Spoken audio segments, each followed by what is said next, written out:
Well, greetings, salutations, everybody. Welcome to Open Mic Live. You'll notice that I did start the show 5 minutes late. And there's a reason I started the show 5 minutes late. I can't say much right now, but you know, living in LA, a bunch of my friends are actors and actresses. And there's this one girlfriend of mine who's an actress that shot a big guest spot for one of my favorite shows that's going to air in a couple of weeks. And we can't say what it is. I didn't even know until today because they had to keep it really hush-hush. And they just told me about it today. So me and her were on the phone going, ah! Like we're both just geeking out and just completely psyching out. Ah, you're on this show. And the show's going to air in a couple weeks. So hopefully in the next 2 or 3 days, we'll be able to talk about what that show is. And I'm hoping maybe I can get her maybe to Skype in and be on my show to talk about her appearance on the show. But I'm very excited. So anyway, we were talking. It's like, oh, I got to start my show. Give me a second. And I delayed the show 5 minutes. So that's why I did that. But I was like, I was all excited and geeking out. So yeah, that's been my day so far. Anyway, this is a show where we do nothing but take open live questions. So let's not waste any time and get to the live questions. And we're going to get things started right now with this. Ben Hayusa writes, did you see the new Venom poster they just dropped earlier? While I do dig it, though, looks pretty MCU-ish. Still a cool poster, I guess. Look, here's the one thing. The look of the MCU posters have been around before the MCU. That style and that kind of look has been around before the MCU. So don't worry about that. But let me just see if I can find it here. It's a good poster. Here we go. Let me just bring it in here. It's a good poster. I like it. There it is. Let me see if I can blow that up a little bit here. There we go. Okay, now let's take a look at that. It's a nice looking poster. It's very well laid out. What I'm really glad about is that the focus of the poster is actually Venom. I love that he's the focus of the poster. I like that a lot because I was kind of afraid it would focus on Tom or one of the other characters or whatever, but I was very, very happy to see that the centerpiece of the poster is Venom himself. And that I dig. And I gotta tell you, man, I like the poster. I think it looks really good. I like the trailers. I like the poster. I like the cast. Does that equal a good movie? I don't know. We're going to have to wait and see. I certainly hope so. We're going to know really soon, though. We're going to know really soon. We're just a couple of weeks away now, guys. I'm very excited about that. Okay. Adam Douglas writes, looks like Disney's Nutcracker might bomb. Projected $20 million opening weekend. That's worse than A Wrinkle in Time. At probably $100 to $125 million budget, that's going to hurt. You know, the funny thing is about Nutcracker is I still don't really know what that movie's about.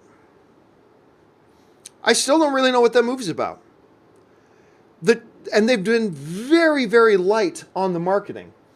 Let me just check something here.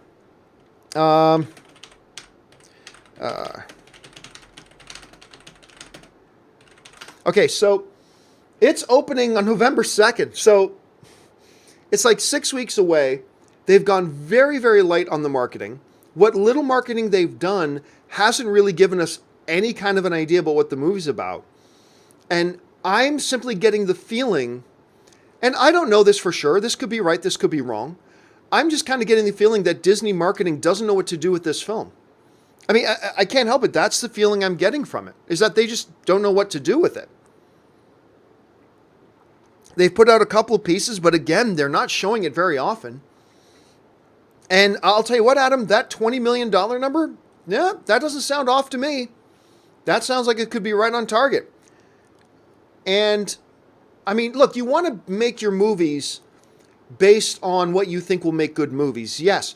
But before you greenlight a movie, you should already know what kind of marketing strategy would we have for this film. Like, if we make this movie, what's our marketing strategy? How do we get people excited about it? How do we get people to come out to the theater to see it?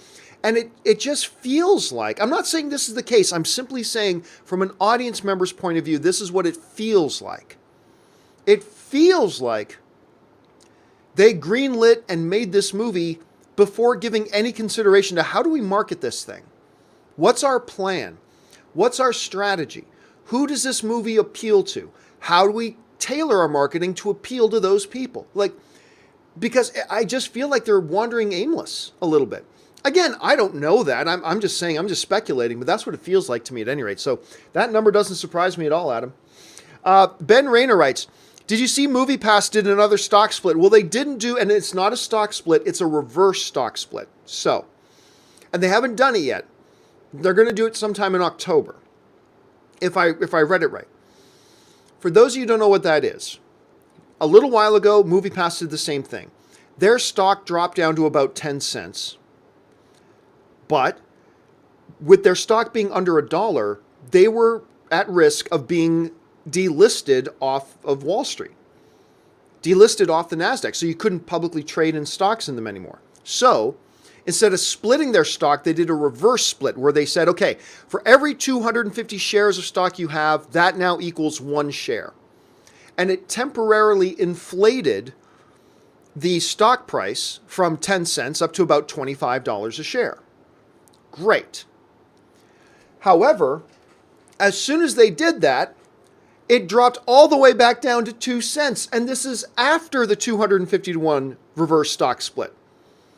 So is that 10 cents? 250 to 1 reverse stock split. Okay, see, each share is worth $25, even though that's 250 shares technically. But 250 shares to 1 reverse stock split. Well, that didn't work. It dropped all the way back down to 2 cents. And now they're at risk of being delisted again. So now they've just approved they're doing another reverse stock split. Instead, this time, it's going to be a 500 to 1 reverse stock split. So you need to have 500 shares of stock. If you have 500 shares of stock in MoviePass, it's now going to be worth 1 stock, 1 share. It's kind of great, but it will elevate the cost or the price of the individual share. But the reality here is this. I'm telling you right now, the exact same thing's going to happen. They'll do a 500 to 1 reverse stock split, get the stock price up to about $10 a share, and that $10 is immediately going to tank again. And we're going to be right back in the same position again. So, yep, they can do it, but what they're doing is they've got a giant 5-foot hole in the boat that's gushing in the water, and they're using a teaspoon to try to bail out the boat. It's just, they're sinking fast, and nothing's going to help at this point. Ben Hayusa writes, there's no way that you could come from my loins. This is like the 3rd time somebody's quoted this. You come from my loins. As soon as I get home, first thing I'm going to do is punch your mama in the mouth. Of course, the line from the sheriff, Jackie Gleason in Smokey and the Bandit. I'm not kidding. That is like the 3rd time somebody sent in that quote. It's a great quote. And reading it doesn't do the quote justice. If you really want to get the full power of the quote, go on YouTube and search for it and hear the man himself say it. It's pretty damn funny. George Costanza writes, it's not a lie if you believe it. Classic George Costanza line said to Jerry Seinfeld. Remember, Jerry, it's not a lie if you believe it. It's a great line. I love that. A good George Costanza-ism from Seinfeld. Grand Master writes, I mailed you the link where the 90-year-old Dick Van Dyke is dancing and jumping. He truly is the fittest 93-year-old out there. Table dancing was no problem. See, this comes from the John Campea show earlier today. Now, we were talking about the new trailer for Mary Poppins, which is outstanding. Just a killer trailer. With all the mirth and magic you would hope that it's gorgeous. It's wonderful.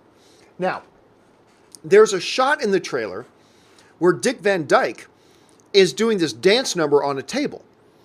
And I said, well, clearly they're doing some kind of visual effect on that and doing some camera trickery because, 90-plus-year-old Dick Van Dyke's not doing those dance moves. Now, somebody in the chat, might have been Grandmaster, might have been somebody else, said, no, I'm pretty sure that's actually Dick Van Dyke. And I said, well, I don't believe that, but if you've got a link showing me where that's been confirmed, that's actually him doing it, that would be awesome. I mean, that would be 7 degrees of awesome. If that's actually 90-plus-year-old Dick Van Dyke dancing these huge moves on this table, that would be the most amazing thing ever. So I asked any people to send me a link if there was. So Grandmaster has apparently sent me the link. I haven't looked at it yet, but I'm very excited. So thanks for sending that, Grandmaster. Murray Reich writes, Mary Poppins opening weekend box office prediction after that trailer. Oh, hard to say. Look, the reality is still several months away. Like, it's still more than a couple of months away. So it's tough. Not to mention, it's got that weird little thing where it's actually opening on a Wednesday instead of a Friday. So I'm not sure how that's going to affect things. Not to mention, that same weekend, Aquaman opens, Bumblebee opens, Alita Battle Angel opens, Holmes Watson opens, Welcome to Marwen opens. Just a couple of days before, Spider-Man Into the Spider-Verse opens, Mortal Engine opens. It's impossible to say at this point. There is no guess I could possibly give it. Especially compounding the fact that it's one of those weird films that instead of opening on a traditional Friday, it's opening on a Wednesday. So I have no guess at this point. And again, like I said, we're still over 2 months away from it opening. So let's at least get to within a month of it opening before we make any guesses on the box office. Donaldo Martinez writes, so Annabelle 3 is a pre-sequel? Yeah, it's funny. It's like, and was it Annabelle or the third? Was it Annabelle or the third Conjuring movie? Anyway, it's like this happens after the first one, but before the second one. It's like a pre-sequel? I'm not sure. I don't know how you define it. It's really odd. They got to start coming up with names for these things. Mike Hill writes, what would you think to a Dragon Ball Z remake? Terrible idea. Something like a Man of Steel, Game of Thrones style could work if done right. No. First of all, Dragon Ball Z and Game of Thrones do not belong in the same sentence whatsoever. They're radically different things. The tone of them is radically different. The style of them is radically. Don't pretend to compare Dragon Ball Z to Game of Thrones. That's like trying to compare Transformers, which I love Transformers, but you don't compare Transformers to Game of Thrones. That's ridiculous. You can't. No. No, I don't see anybody doing it. I don't see anybody in the North American audience who, these guys who know what they're doing, they just don't see any way that makes any money. It just doesn't make any money. Now, I'm not talking about... Now, some people... Here's the thing. There are some people who hear me say, X idea won't make money. And then they get all mad and say, that's me disrespecting X, whatever X is, right? And like, no. I'm not saying X is a bad thing in and of itself, but if you're asking me if X is a good idea to turn into a feature film and could succeed, I'm dubious that could happen. Like, for instance, everybody knows how much I love Supernatural, but I'm telling you right now, Supernatural movie would not work. It would flop, it would not get out an audience, it would fail. And I love Supernatural. I'm telling you right now, Dragon Ball Z, live action Dragon Ball Z movie made in North America will flop. I'm just telling you. I'm not making any commentary about Dragon Ball Z itself. I'm not saying Dragon Ball Z as a property doesn't have value. I'm not saying any of that. That's what most people come back at me and say, how dare you disrespect us Dragon Ball Z fans? I'm not disrespecting Dragon Ball Z fans. Not at all. Any more than I'm disrespecting my fellow Supernatural fans. But if you're going to ask me, can it work? No, I don't think so. And I think there's precedent that said that nobody was interested in it. And I'm sticking with it. And I'll tell you this too, if it could make money, somebody would have done it by now. The studios are all about money. They're all about greed. They're all about making that money. If they think for one make your ass, they're making it. And they're making it right now. I don't think it'll make any money. It wouldn't get an audience. Not here. Any more than a Supernatural. I'm telling you right now, I love Supernatural, but you make that into a movie and put it in theaters, it flops. It absolutely flops. And I kind of think the same thing about Dragon Ball Z. Let's see, Murray Reich writes, when is your screening to Venom? I talked about this before. I don't go to screenings anymore. The only ones I'll go to are ones that either Warner Brothers screens on their lot because it's right up the street, that Disney screens at their lot because that's right up the street from me, or that they do at AMC Burbank 16 because it's right up the street. Other than that, I stopped putting my name in for press screenings. To me, it's not worth it. Especially since a lot of these press screenings happen like over an hour and a half drive from me. in like Century City. Like a lot of press screenings happen at AMC Century City. And that takes me like an hour to an hour and a half to get to. Then it's like another hour to drive back. And there's 2.5 hours of my day gone. And it's just not worth it. And I found everybody is rushing out. And look, if the movies were playing at the Warner Brothers lot, I'll go. If the movie's playing at the Disney lot, because they're like 2 minutes away from each other, then I'll go. And if it's at the AMC Burbank 16, I'll go. But other than that, I found it's not worth it. It's just not worth it. You know, I'll save it and go see the movie on the Thursday night when it has its first screening on Thursday night at the AMC Burbank 16, and I'll do the review as a part of the John Campea show the next morning. And I find that works great. I found that works great. And that way I don't have to spend 45 minutes driving to some theater just so I can watch a movie 5 days earlier than anybody else. I mean, don't get me wrong. If it was close, I would do it. There's value to it. But I don't. So I didn't put my name in for the Venom screening. So I'm not going to go to an advanced Venom screening. I'm just going to see it the Thursday night of its first opening. That's when I'm going to see it, and I'll review it the next day. And I'm perfectly happy doing it that way. Actually, I'll tell you what, I'm much happier doing it that way. It makes my life a lot easier. Anyway, let's see. Sebastian writes, IMAX said they are working on a streaming partnerships. I haven't heard about that. IMAX and streaming works if A-List is doing well. I don't see how those things are connected, Sebastian. Dead Dog Productions writes, you think your character in The Incredible Hulk got dusted? Yeah, probably. Probably. My character, I'm one of the dusted in the MCU. Koba writes, that Mary Poppins trailer, well, there is only one word to describe it. It's supercalifragilisticexpialidocious. It's so good, Koba. It's so good. Like, I'm watching it and I'm grinning like an idiot just because the tone of it is so delightful. And then the music number hits. I'm like, yeah. And then the kids are in there. Yeah. And then the 2D animation comes in. And I'm like, you've got to be freaking kidding me. This is awesome. I was so excited about it. Seriously, it was just great. Now, I have no idea if the movie's going to be any good. No idea. But here's hoping so far, because that trailer's killer, guys. That trailer's just killer. It is indeed, Koba. Supercalifragilisticexpialidocious. Dim-Sum05 writes, after that trailer, I would be really bummed if Mary Poppins sucks. Oh, gosh, man, you and me both. Because, look, the first Mary Poppins trailer, hey, that's kind of nice. That was nice. But after seeing that trailer, if I had walked in to go see the movie, and the movie was bad, I would have gone, oh well. Hey, they took another swing at Mary Poppins. It didn't work, whatever.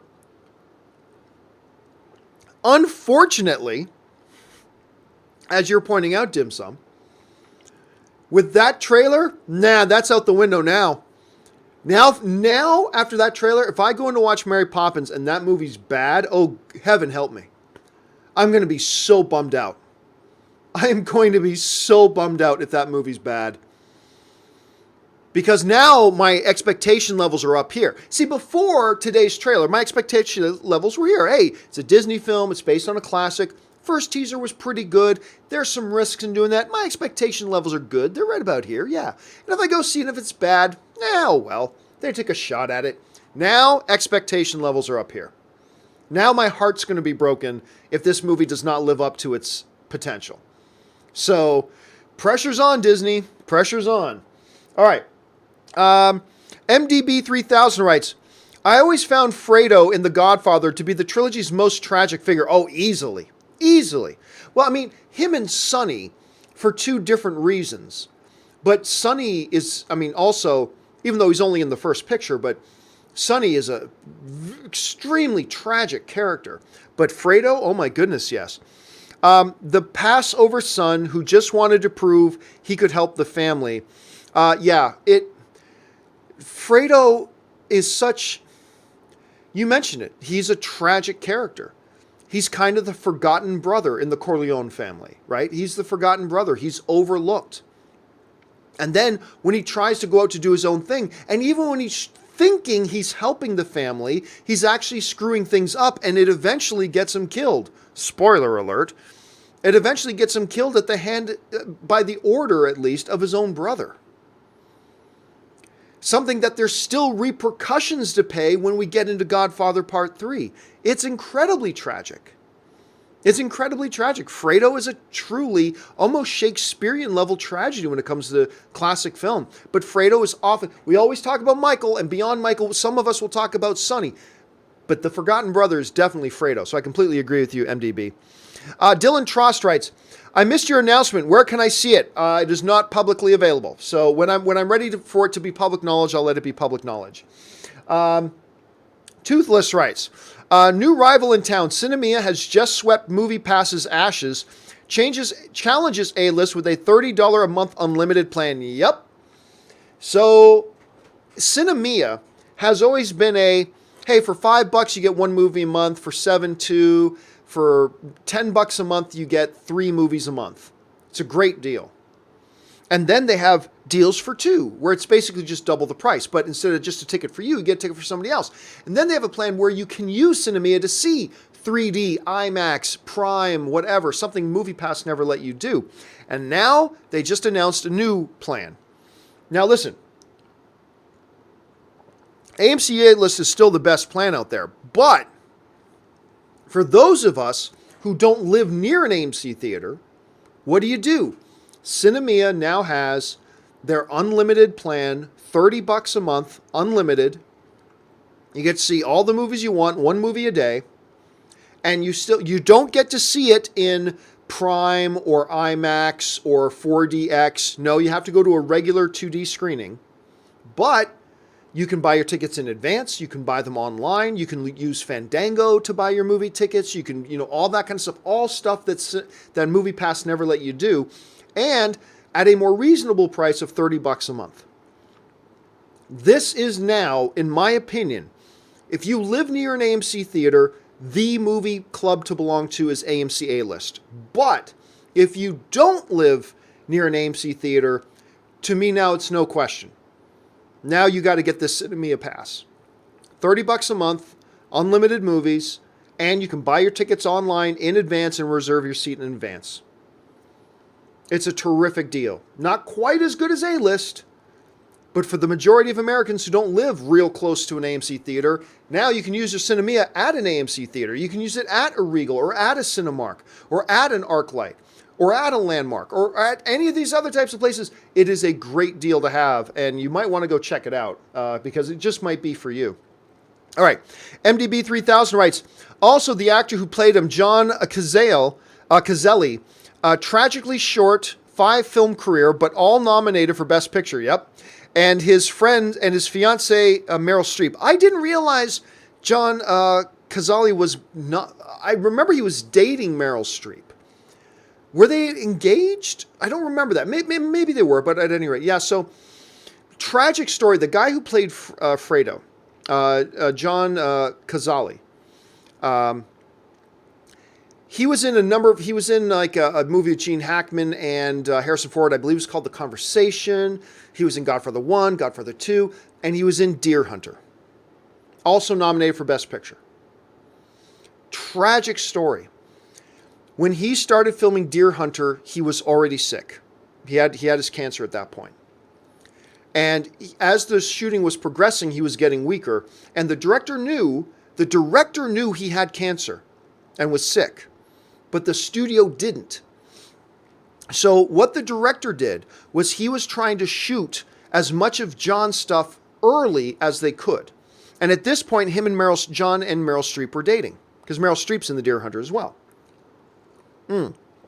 But they didn't meet on the set of the Deer Hunter. I believe Meryl Streep and John Cazelli, they met while doing a Broadway show together, I think the year before. I could be wrong about that, but I believe they met the year before they started dating. They were dating while doing Deer Hunter.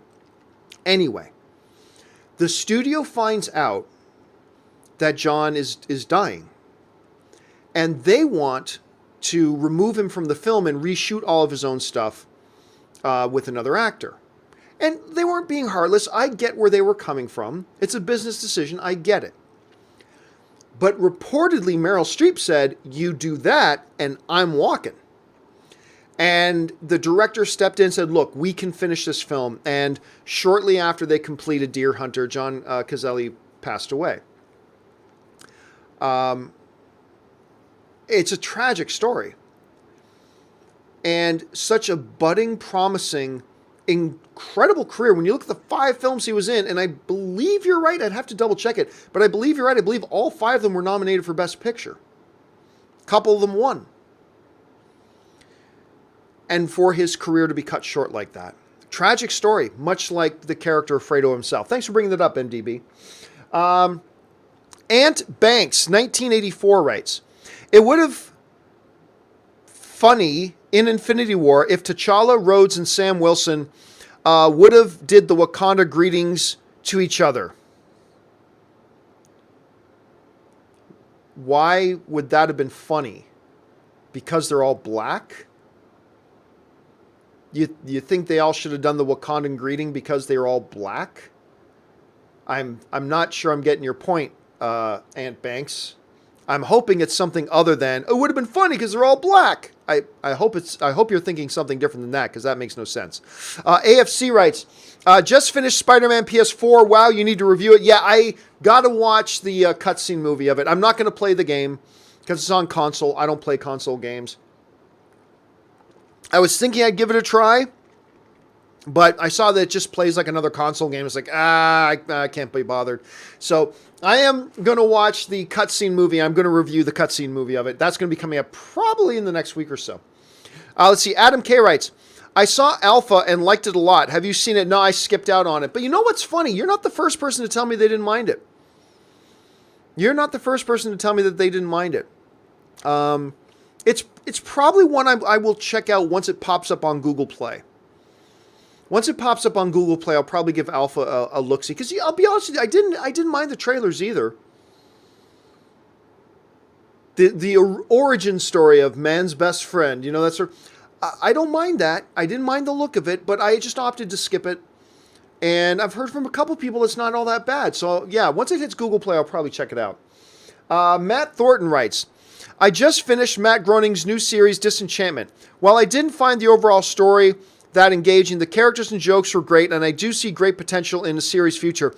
I'm glad you do, Matt. I did not. I watched the first 4 episodes. I watched the first 2 episodes a couple Sundays ago. I thought they were dreadful. I thought they were very poor. So somebody talked me into trying a couple more. I tried a couple more. I didn't see any improvement. And I'm a big fan of Matt's. I love Simpsons. I love Futurama. So, I don't know. Maybe my hopes were just too high. Maybe my hopes are just adjusted a little bit too high for it. Because I got to tell you, I thought it all fell flat. None of the jokes worked for me. They were all incredibly predictable. And look, there's something as lowbrow humor and juvenile humor. And I just found the humor very juvenile and predictable and not funny, and I didn't like the characters, and I mean, I'm glad you like it, Matt. And I know 1 or 2 people that also liked it, and that's the beauty of the subjectivity of the art of it all, right? So I'm glad you liked it. I know a few people that liked it, and I wanted to like it. Believe me, I wanted to like it, but it just did not click for me. So after 4 episodes, I just decided I wasted enough of my time. There was no point in me wasting more of my time watching something I already am pretty sure I don't like. So I moved on to something else. So that's too bad. But it's all subjective, man. And I celebrate that you got enjoyment out of it and you liked it. And here's hoping they make another season for you. All right. Alexander Helmer writes, Joaquin Phoenix looks amazing, creepy as the Joker. Yeah, we talked about that picture that came out this morning. I thought it looked great. I really did. I thought it looked great. And I'm very excited about it. You guys know I've been excited about this Joker movie ever since they announced it. I have been stoked and excited for this Joker movie ever since they announced it, particularly when they announced that Joaquin Phoenix was playing the role, and he looks perfect in it. And I really like that little video, that behind-the-scenes video showing him arguing with that dude dressed as a clown and ripping the nose off his face. Next year cannot get here fast enough for me, pardon me. All right. Thunder Knight writes, which Game of Thrones characters do you think has evolved the most? Jaime Lannister or Sansa Stark? They both have. I would actually say Sansa's sister, with Needle. why am I forgetting the youngest sister's name? Um, I want to say Arya. Is it Arya Stark? Anyway, I actually think she's probably done the most evolving out of the characters. Jaime Lannister definitely has been character evolution. Sansa Stark, though, man, it's one of the two Stark sisters. You know, these two sisters, pretty much minor characters in my eyes. I pretty much never paid a lot of attention to them until you got into the last two seasons. And it was in the last two seasons that I started realizing the presence that they had in this show and the evolution, how they changed from being one sort of character to a different sort of character, and each one on a very different path. Jon is still pretty much Jon, right? Cersei is still pretty much Cersei. I mean, they're all still pretty much the same dude. But Jaime definitely changed, but I think it's the Stark sisters that are the most. So I'm going to go with the Stark sisters on that. Let's see. Keon Asadi writes, since perspectives changed on Avengers 4 after seeing Ant-Man 2, and since Captain Marvel likely will do the same, could we have another Avengers 4 theories discussion after Captain Marvel releases? Oh, I think that's a given. Yeah, absolutely. Absolutely. Like, for me, my perception of what Avengers 4 could be didn't really change that much after Ant-Man 2. The big difference for me was I thought for sure that Hank Pym was going to be part of the equation in Avengers 4. Like, I really thought Hank Pym was going to be part of that equation in Avengers 4. I thought he was going to be part of the solution. That him and Scott together, and begrudgingly working with a Stark boy, working with Tony Stark to utilize quantum realm stuff, do time travel, blah, blah, blah. When Hank dusted at the end of Ant-Man 2, that changed a lot of the game for me. But other than that one thing, with Hank, my overall forecast, if you will, as a fan of Avengers 4 really hadn't changed much. But I do believe, Keon, that Captain Marvel will do a lot to alter our perception of what Avengers 4 might be. I think it's going to change it a lot. I think we're going to see Thanos in it. I don't think he's going to play a major character. But let me rephrase. I think there's a decent chance we're going to see Thanos in Captain Marvel. And I'll say this. I said this on my show the other day, and some people said I was crazy, and I might be, but I'm going to stand by this.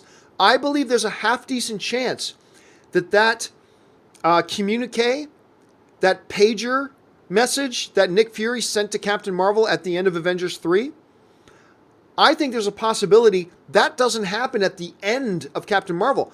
I have a feeling she may receive it in the past at an earlier point. And I believe that she's going to get that message and it's going to alter the second or third act of the Captain Marvel movie. Now, I don't know that for sure. That's just pure baseless speculation from a fan. I mean, that's all it is. But I'm just saying, I wouldn't be surprised if that's the way they went. But I agree. I think we need to have an Avengers 4 theories and discussion video as soon as we see Captain Marvel. Because it could drastically influence how we see the future of Avengers 4 going. It's a good point, Keon. Mike Hill writes, Mary Poppins, y'all. Yep, I cannot wait, dude. That trailer's so good. I know I've said it 1,000 times already today, but it's just so good. Garden Gadrub writes, what are your thoughts on Dylan O'Brien, the Maze Runner? My girlfriend believes he's a very underrated actor. You know, I'll say this. I think Dylan O'Brien's got potential. I really do. I think he's been pretty good in the Maze Runner movies. The first Maze Runner movie's not bad. The other one's kind of crappy, but he's not bad in them. He was pretty solid in American Assassin with Michael Keaton and Taylor Kitsch. The problem was Dylan O'Brien was the lead guy, and you got Taylor Kitsch and Michael Keaton as your side characters, and your two side characters are clearly better actors than your lead guy. Michael Keaton is clearly a better actor than Dylan O'Brien. Taylor Kitsch is clearly a better actor than Dylan O'Brien. So that was kind of unfortunate because here he was as the lead role in that film, and he was getting overshadowed by both of these other guys. But that's the situation he found himself in. He was in Teen Wolf. I'll say this. I don't think he's a bad actor. I think he's got a lot of upside, and I think he's got a world of potential. I haven't seen the manifestation of that potential yet as a fan. Don't get me wrong. I don't think he's bad. I think he's pretty good. Is he underrated? I don't think so. Not yet. He's got to show me more. He's got to show that he can bring that potential into reality. He's got to turn that potential into tangible examples of his talent now. Now's the time. So I'm going to disagree with your girlfriend that he's underrated. I don't think he's shown us enough to say that he's underrated yet, but I believe he has the potential to get there. Let's see what happens. All right. Chris Warden writes, Space Dogs, seriously, the Predator. You know what? The Space Dogs could have been great. Because I'll tell you what, when I saw that trailer with the silhouette of the Predator and he's got the two hunting dogs with him, I'm like, okay, this could be good. Could be terrible, but it could be good. And I was on board with it. I never in a million years would have guessed that Shane Black would have butchered that potential with those animals and turned them into the most slapsticky, predictable, lowest common denominator jokes and wherever oh my God, they just butchered it.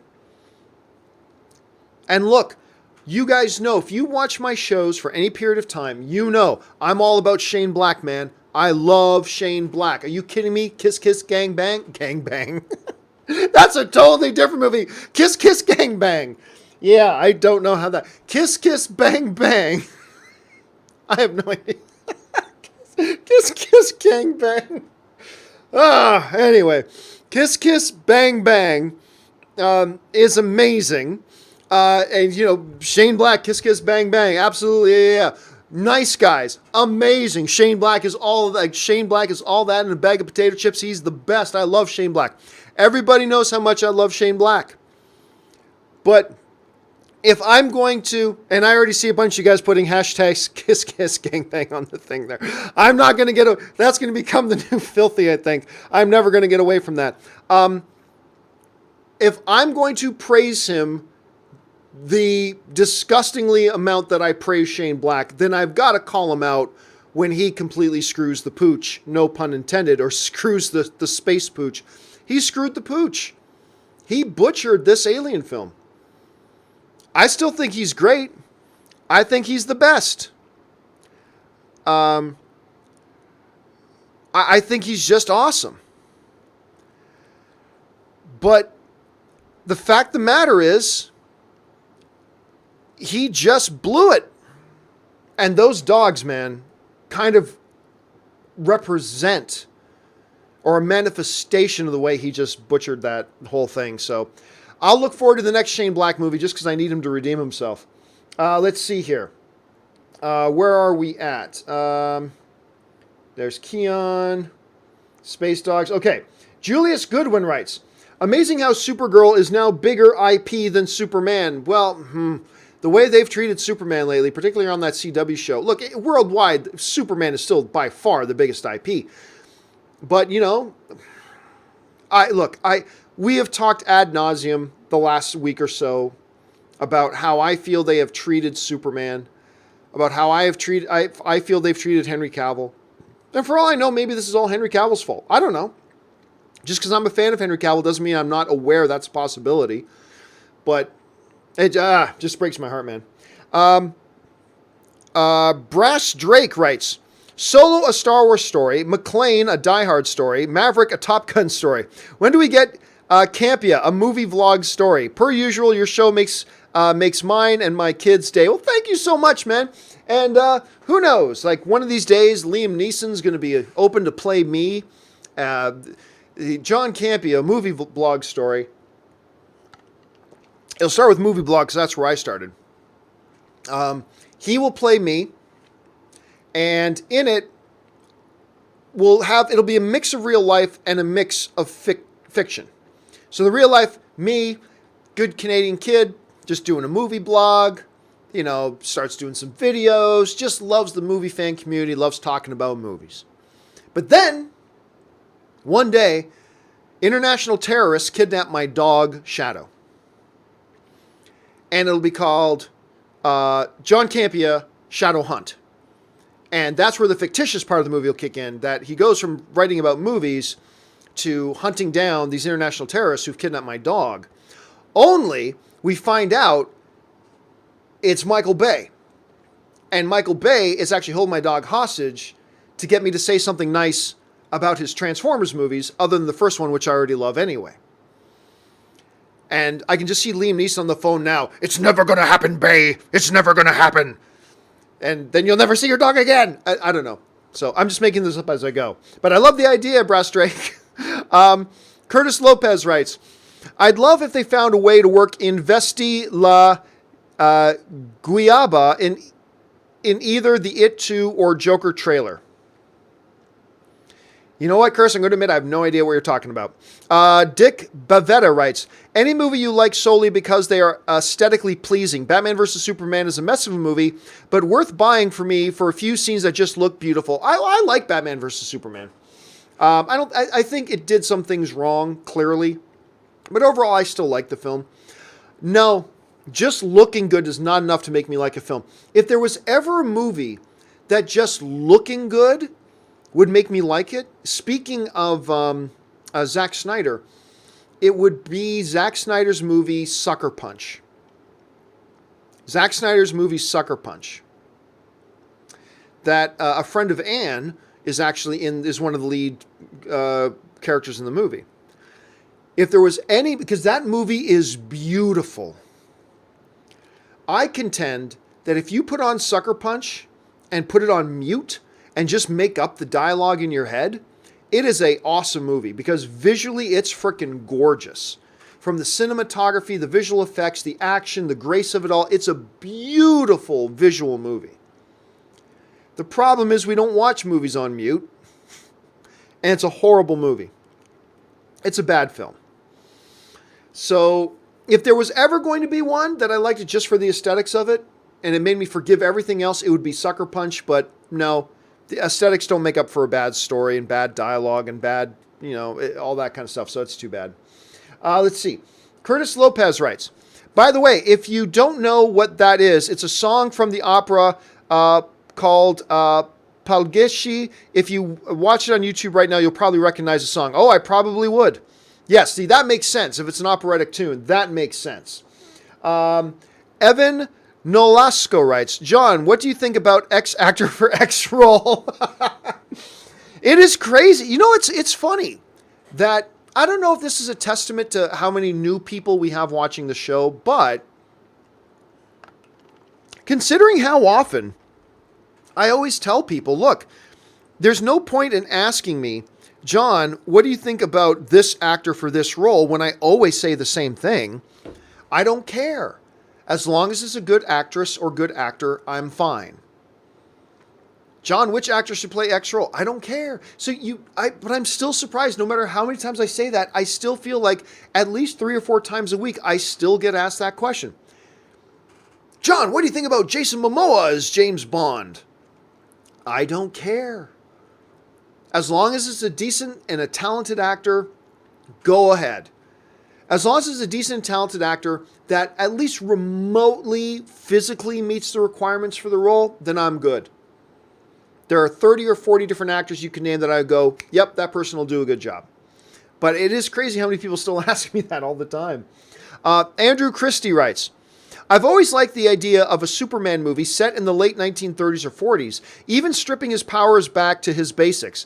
Imagine a whole DC movie universe surrounding that time. It would definitely be different. It would be different. Actually, you know what? I don't mind that. And you know what? When you're talking about, we live in an age of superhero movies where we've had Captain America, the first Avenger, set in a different time period, where we've had Wonder Woman set in a different time period, really isolating the characters from the comic book universes that they are so affiliated with these days, isolate them in a period of time, and see how the world of that time would react to somebody like that.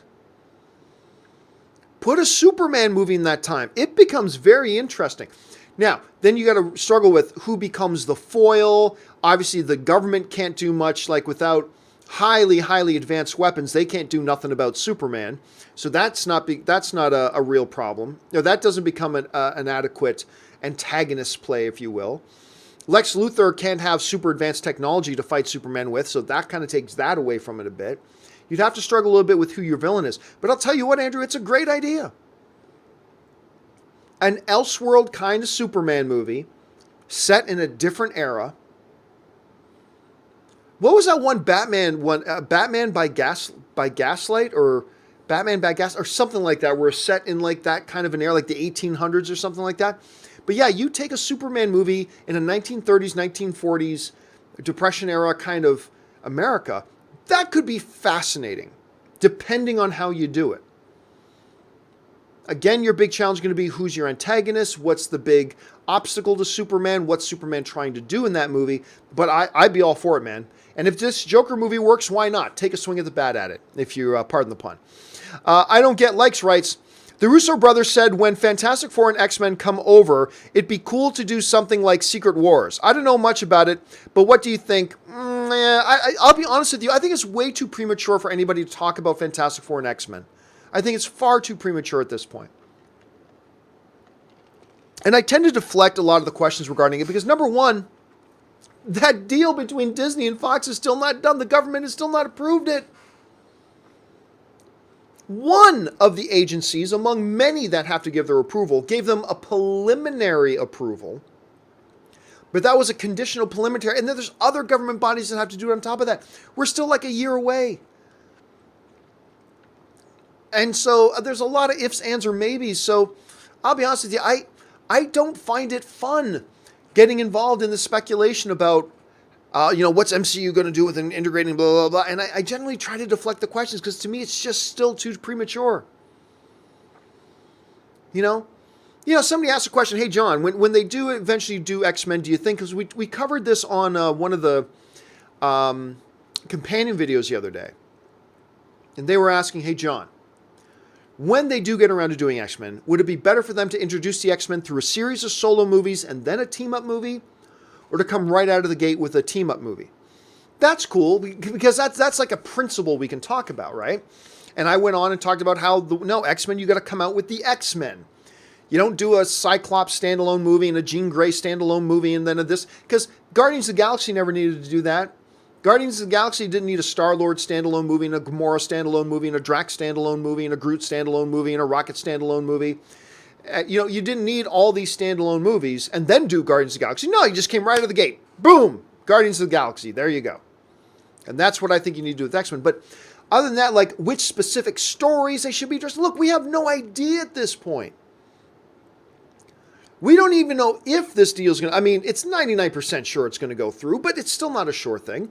So we don't even know if the deal is going to go through. And then if the deal is going to go through, even though Bob Iger has made some comments, we don't know for sure what their plans are going to be with X-Men or with Fantastic Four. And then even if we do, we don't know if they're going to say mutants are a new incarnation in their world, or if they're going to go counter to their own doctrine and to their own chronology, say that no, mutants have been around for 50 years. And even if they do that, we don't know what the nature of this is going to be. We don't know what the nature of that's going to be. We don't know what the nature of that's going to be. So how can we talk about which storylines from the comics should we apply when we don't know the answer to any of those questions? It's like asking, we talk about this sometime. Somebody say to me, hey, John, I don't know. Let me think. Timothy Dalton would be great to be the next Lex Luthor. What do you think? And besides the fact that it's an X actor playing X role, what I'll often say is, well, do you have any idea what type of Lex Luthor the next Lex Luthor is going to be? Do you have any idea what age they're going to say the next Lex Luthor is going to be? Do you have any idea what type of personality they say the next Lex Luthor is going to be? Because if you don't know any of that, how can we possibly pretend to speculate about what actor should play that role when we have no idea what that character is going to be like? How about we find out what the character is going to be like and then we speculate about who could play it? And that's kind of how I feel right now with the whole X-Men thing about which stories of Fantastic Four. Like, there are 1,000 unanswered questions that we don't even begin to have the answers to, that we would kind of need to know before beginning to speculate what kind of storylines could they bring in. It all depends on what the circumstances are. I mean, it's really tough to say at this point. So I tend to sidestep and deflect a lot of the X-Men in the MCU questions just because of that nature. I mean, it's fun to speculate, but when you get 17 degrees of separation between where you're at and where you're going to be between now and then, and like 85 different variables, then now you're speculating on speculation on speculation on speculation, and on that point, it just kind of stops being fun. We know there's a Joker movie coming with Joaquin Phoenix. We can speculate, will he turn into the Crown Prince of Crime? Will we see him in makeup? Because we're really close to that now. We're not 17 degrees separated from it yet. And so, anyway, that's just kind of how I feel about it. And whatever. Whatever you guys think is good with me. I'm upset. I love that. That's a great username. Thoughts on the Hangover trilogy? Pretty simple. The first one, legendary. The first Hangover film might be the single biggest surprise movie I've ever gone into. Talk about seeing a movie that was coming out that I had zero expectations of and thought would be instantly a throwaway movie. And it is an all-time, in my top 10 all-time favorite comedies. The second two, completely forgettable. I try to forget that the second two even exist. Even though that friend of Anne's, who was in Sucker Punch, is also in Hangover Part 3. Despite that, I try to forget those movies exist. They're really not good at all. So to me, in my head, there's only one Hangover movie. And that one is amazing. Let's see. Dura Ma 1 writes, Killmonger is getting a mini-series. I have no idea what you mean. Like, do you mean a mini comic run series? I don't think it's getting, Killmonger's getting a television miniseries, unless he is and I just missed some kind of big news. I'll have to look at that. John Harrison writes, hey John, did you ever watch the movie Falling Down with Michael Douglas? Oh yeah, I did. Hell of a long time ago. It's a great story about what can just go to anybody. You know what? Michael Douglas in that movie is kind of the epitome of the Joker's philosophy in The Killing Joke. All it takes is one bad day. All it takes is one bad day.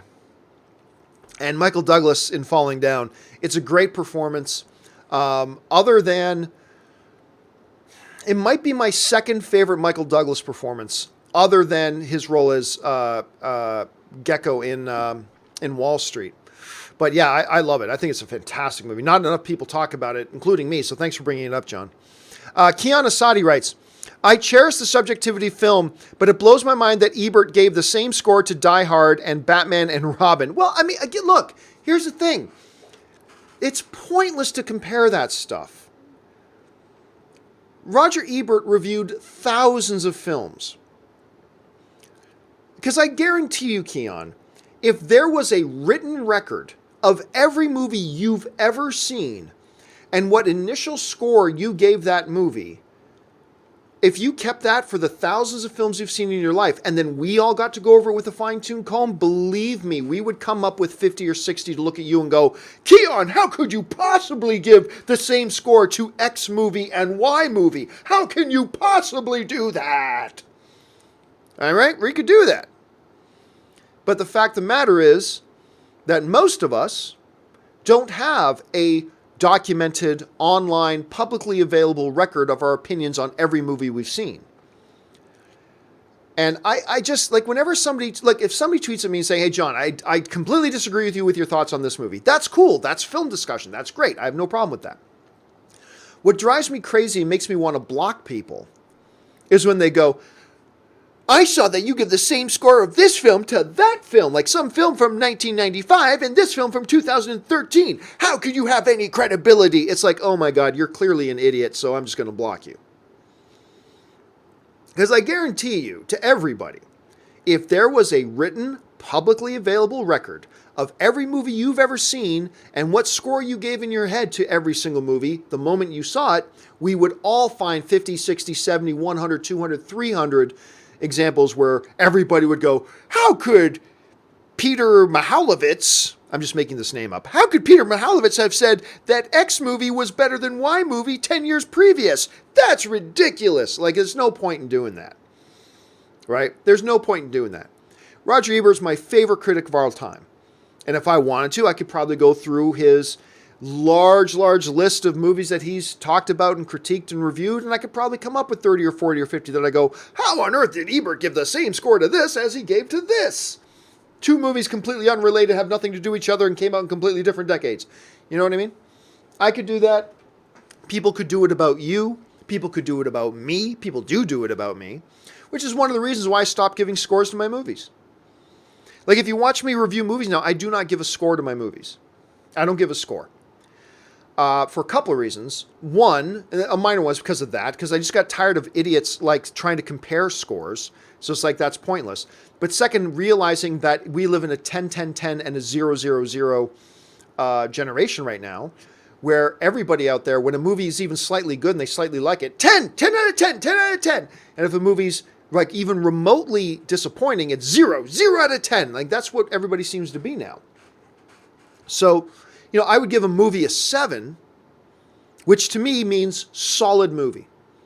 7, 3 points away from being perfect. 7 is solid, a solid movie. But I just got sick and tired of giving a movie a 7 and going, oh, so you hated it. Why'd you hate it, John? What was wrong with the movie? What stood out that was so horrible to you that you only gave it a terrible 7? Like, I just got sick of that. And when scores mean different things to different people, what's the point of having a score? What's the point of giving a numerical score to something if everybody sees a 6 as something different? If somebody thinks a 6 is pretty good, and another person thinks, no, 6 sucks, and another person thinks, like, a 0 is a 6. 6 is basically a 0. That 6 means the worst movie in the world. If that's how everybody thinks, what's the point in giving a score to something? There is no point. So I eventually just stopped giving scores. Now I just talk about a movie. When I review a movie, I talk about it, talk about the things I like, talk about the things I don't like. I say whether or not I recommend it. But that's as far as I go because it just became too frustrating. Factual opinion writes, as I expected, I knew I would like The Predator, but the last 5 minutes I really hated. Oh, dude, expand that out to the last 35 minutes for me.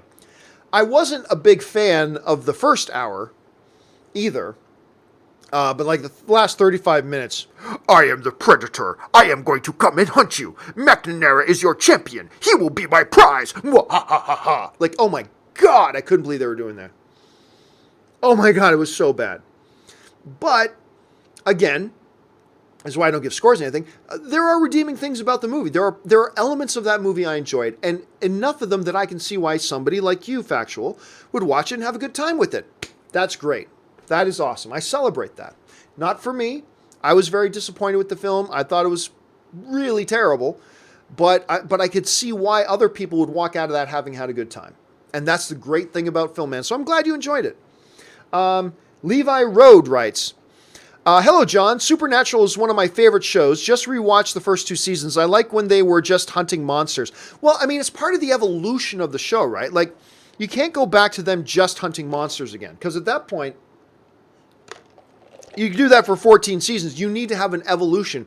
And one of the things that I've really appreciated about Supernatural is that where the boys are at, where the Winchester boys are at, is constantly changing and evolving. You know, getting up to the point where they're fighting the devil himself, and then there's these Leviathan gets unleashed. Then they introduce this mythology of God had a sister, that they've got to try to save the world from the sisters now, who's out to destroy God and destroy the world and they're fighting alongside God to stop his sister. And then this whole, I mean, and then the whole idea of a Nephilim. So like, it's always evolving and changing. And I've really dug that. But you notice that throughout the seasons of Supernatural, even as they have these ongoing stories, they'll take a few episodes here and there to do a standalone, good old-fashioned Supernatural, we got to go to this town and stop a werewolf. Boom. And they throw those episodes in now and again, right? And I love those. And I think those are great. But you can't just keep doing that for 14 seasons or else it's going to get a little bit stale, right? So I kind of like that they still do that. But those were good days. Seasons 1 and Seasons 2 were good days. Josh DeRose writes, sending my heartfelt thoughts and prayers to the Ottawa Senators and all 8 season all 8 season seat holders, all they can do in this hardship is put on a brave face. What happened with the Ottawa Senators? What happened to the Ottawa Senators? The Ottawa Senators, which, by the way, were supposed to be, let's see. Oh, they're doing a big rebuild right now. I'm looking at the headlines right now from the CBC, and it's writing like, are the Senators out of touch with their fan base? Senators will start to take shape as preseason begins. Senators fans back radical rebuild, GM insists. Oh, it's that one phrase that no sports fan likes hearing. It's a rebuilding year. It's a necessary evil in sports, though, sometimes. It's just a necessary evil. Sometimes you need to have a couple of rebuilding years. To have a to have a 10-year stretch of success, every once in a while you need to have a year or two that are strictly tear everything down, rebuild, and make it a building project for a year or two. That hopefully puts you in a position to succeed going forward. But man, no fans like hearing that at all. Jesse the Savage writes, the Meg over $500 million at the box office. Yeah, it just basically crawled over the $500 million mark, which is great for it. Better than we thought it would. Still not a smash hit of a movie when you're talking about a movie that costs $130 to $140 million or to $150 million to make, but it's definitely in the black. It's definitely a profitable movie now at this point. So, and you know what? $137 million of that came from the North American office, which I didn't think it would do that well at the North American. I thought max it would probably make about $100 million at the North American box office, and it ended up making like $137 at the North American box office. It's a success story, man. Levi Road writes, have you seen Luther with Idris Elba? So good. Yes, I've seen a bunch of it. I haven't seen all of it, but I saw a bunch of it, and you're right. So damn good. Okay, guys. I'm going to try to fly through the last bunch of them here because we're getting on in time. Royale writes, John, I don't want any movies to move out of that December release date because it's going to be a very good month with AMC A-List. Yeah, but man, you're going to have to spread them out because you only get to see 3 a week. You're going to need to take 3 weeks just to see those movies that open on December 21st. Like, at least in that week when you can, again, Spider-Man Into the Spider-Verse, Mortal Engines, Bumblebee, Alita, Aquaman, Welcome to Marwen, Mary Poppins. There's 3 full weeks it's going to take just to watch them. So I want them to move, man. The Mad Titan writes, not saying they will, but if DC did a reboot, how long would they wait before putting out their first new movie? Theoretically speaking, they wouldn't have to wait long at all. 1 year. Seriously. Like, there used to be a time that I preached that you need to wait at least 7 years to reboot something, blah, blah, blah. But I've just come to realize that's just not true. At least not today. Look how fast they rebooted Spider-Man. Seriously, they could put out one DC movie and then 1 year later start the rebooted universe, and I think it would be just fine. Now, this is all academic because I don't think they're going to do that, but if they wanted to, 1 year. Most. We're just acclimated that way now. I think it would just work fine. The Mad Titan follows it up with, last night I got my buddy drunk and showed him Monty Python and the Holy Grail for the first time. Bravo. The dude was crying, laughing the whole time. You would bring me a shrubbery. I mean, Holy Grail is just holy crap. And for any of you guys, I still hum this. For any of you guys who have watched me do my live streaming when I'm playing World of Warcraft, whenever I start running away, I always sing the Brave Sir Robin song. He bravely ran away, Sir Robin. Like, I start running away right from some monsters or some conflict, and I start singing the brave, brave, brave, brave Sir Robin song. It's just part of my DNA. It's what I do. Good on you, Mad Titan. Introduce those people to Monty Python and Quest for the Holy Grail. Okay. Roy L. writes, have you seen the Supernatural anime series? It takes place between seasons 1 and 3. It's really good, and Jared and Jensen do dub some of the episodes. No, never seen any of it. I'll be honest, I've never even heard of it. Thank you for putting it on my radar, Roy. I'd never even heard of it before. Gabe Schembarger writes, rewatching Batman the Animated Series, sometimes it's easy to overlook just how brilliant the show is. The writing is fantastic. Seriously, it's quite good. The sad thing is it highlights to me how much the animated stuff now kind of sucks. Very, very few animated things on on either Marvel or DC side that I find watchable at all. And going back and watching some of that original animated Batman, that originally series, it just kind of makes me sad to see the type of crap that they kind of churn out today. So yeah, man, it's great, but it's also a little bit heartbreaking. Shane Roxas writes, "Hey John, do you think Warner Brothers would have been better off by sticking to their guns and completing Snyder's vision for DC? No. Look, I don't mean to ruffle any feathers here. I have met Zack Snyder. I have hung out with Zack Snyder. I think Zack Snyder's an awesome dude. I think he's a uniquely gifted visual storyteller. And I like Batman vs. Superman, and clearly I love Man of Steel. That being said, there's no denying that the audience, the fans, the critics, did not respond to Zack Snyder's ideas the way some other people did. A lot of people hated Batman vs. Superman. Whether or not I think that's fair is irrelevant. A lot of people hated that movie. A lot of people hated Man of Steel. You know what I think of Man of Steel, but that's irrelevant. Fact of the matter is, a lot of people hated it. And from the people that I know at Warner Brothers, it's pretty much universally agreed upon over there that the Justice League they ended up with was better than the Justice League they were going to end up with.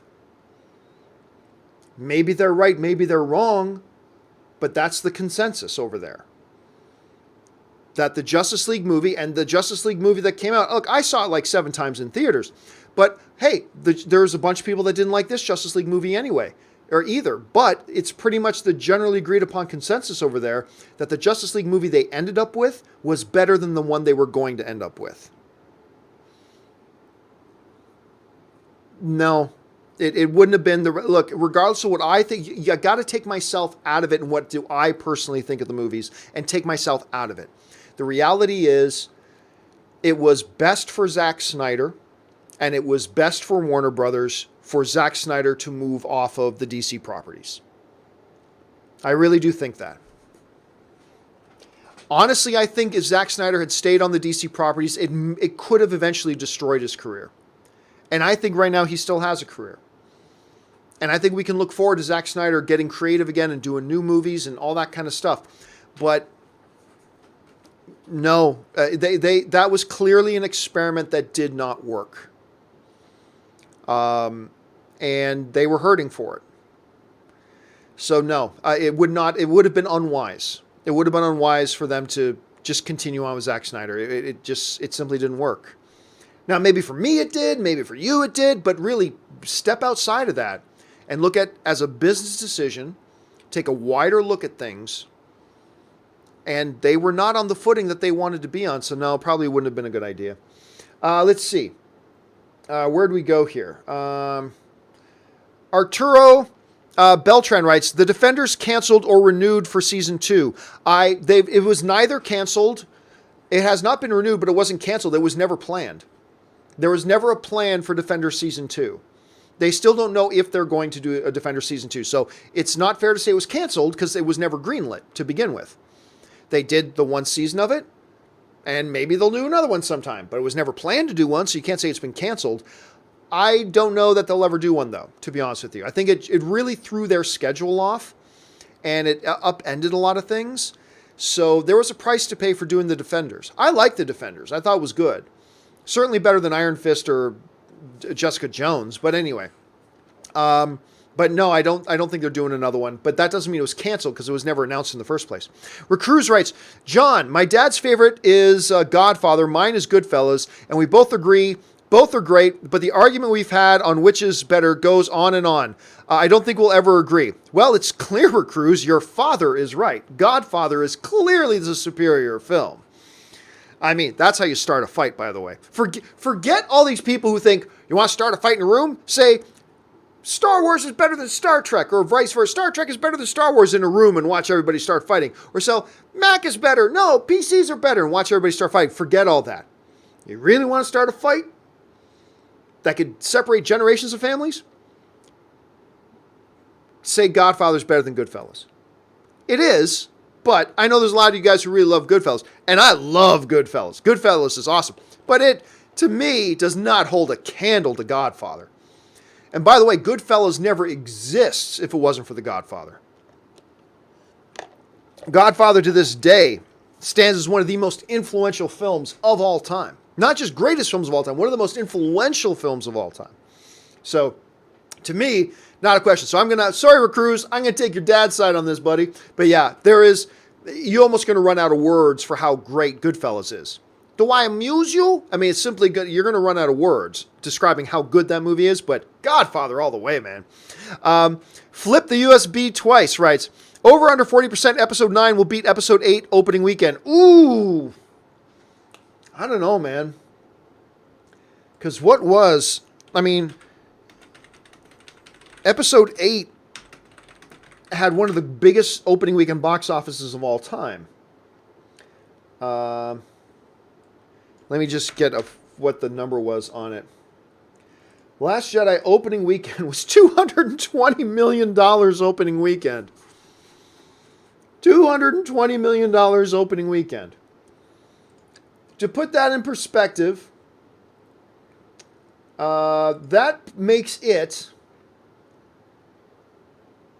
the third highest opening weekend in movie history. I don't know, man. I don't know. That's tough. I will take the under on 40%. That's just it. To expect anything, to expect a film to make over $200 million is almost unreasonable. Only 6 films in history have ever opened over $200 million. 6. Out of the thousands and thousands and thousands of films there have been, only 6. I'm going to take the under on the 40% on that. It's just too big of a number, man. It's just too big to take the over on that. Jonathan Teft writes, what do you think of Sicario, Day of Soldado? I thought it was a major downgrade from the first movie and really wish they got Denis Villeneuve to direct it. Well, I first of all, I completely agree. It was a big step down. I didn't like the film. It was a movie that clearly had an identity crisis. The first half of the movie was a completely... I don't mind movies that change gears, but the first half of that movie was a completely different movie than the second half of the movie. And it's like, what about all this stuff you were setting up and there was no payoff in the movie itself? It's like, it was just a bad movie. And some of you may have liked it, and that's great. But as somebody who loved the first Sicario and was really looking forward to Day of the Soldado, it was a bad film, man. So yeah, I mean, look, Denis Villeneuve's got other things he's working on. He's got other things to do. So I'm sure he had the option to go and direct it, but he's working on other things. He wants to get this Dune movie going, man. That's what he's working on. So, but yeah, I'm with you on that, Jonathan. One of my bigger feelings of disappointment walking out of the movies theaters this year was Sicario 2. It definitely was. KW writes, what is usually most important to you in a film? Story, script, cinematography, etc.? It's very difficult to say because every movie is a different thing. Every movie is a different thing. Look, it depends on what kind of movie you're going into. Like if you're going into a comedy, the most important thing is the laughs. It doesn't make you laugh. The laughs become more important than the dialogue, than the script, than anything else. It's the laughs. Does it deliver the laughs? In a comedy, you can do almost everything wrong. You get the laughs, everything else can be forgiven. Same can be said of an action film. Same can be said of a horror film. Different movies have different things. So I'm going to say there's simply never one standard thing the biggest thing is always, what job does the director do? That's always the biggest thing. But when you're breaking it down to its individual elements, like which thing is most important, it's like saying, what ingredient is most important in your food? Well, that depends. Am I having a steak? Well, then obviously the most important ingredient is what's the cut of beef that we have. Is it an Italian dish? Well, then it might be, what's the... how many different types of meats are you blending into your meatballs? Never do meatballs with one type of meat, by the way. If you're talking about a pastry, it could be what, how much, what type of butter do you use? I mean, it all depends. There's no one standard answer to what's the most important ingredient in your food. It all depends on the type of food, right? So I can't really give a simple answer to that, unfortunately. Brian Snook writes, thanks for spoiling Ant-Man 2 for me, John. Smooth move. I have no idea what you're talking about. I don't think we gave a spoiler to the thing away, but whatever. And by the way, Ant-Man came out months ago. You clearly don't care about Ant-Man that much if you haven't seen it already.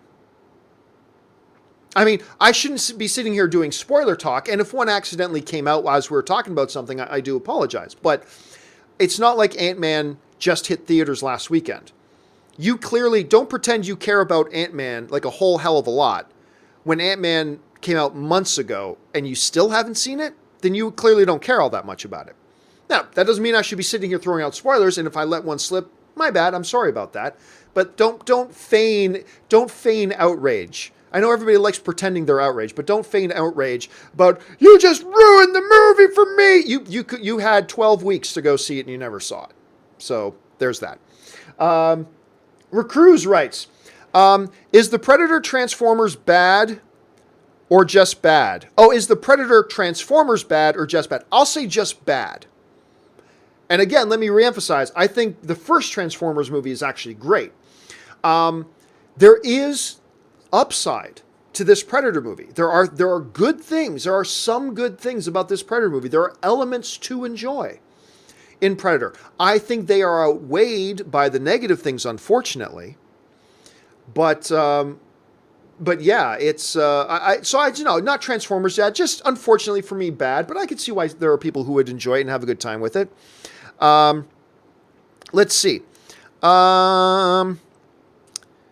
John Doe says my dog is very well. Good for you, John Doe. If that is so rare an occurrence in your life that you have to proclaim that, my sympathies to you, sir. Randy Lando writes, saw animated Beowulf, best voice act casting ever. You know what? That is not enough to talk about movies. That Beowulf movie, Crispin Glover. I'm forgetting the name of the character actor who actually did the lead voice of Beowulf.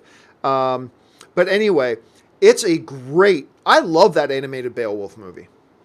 I think that is an underrated, great bit of fun that people should check out if you get a chance. Keon Asadi, this is the final question of the day, writes, John, your humility and sense of community is why your show is my favorite. Well, thank you so much, man. It is all about the community. You guys make this show. You guys make these shows, and you make it possible for me to be a part of it.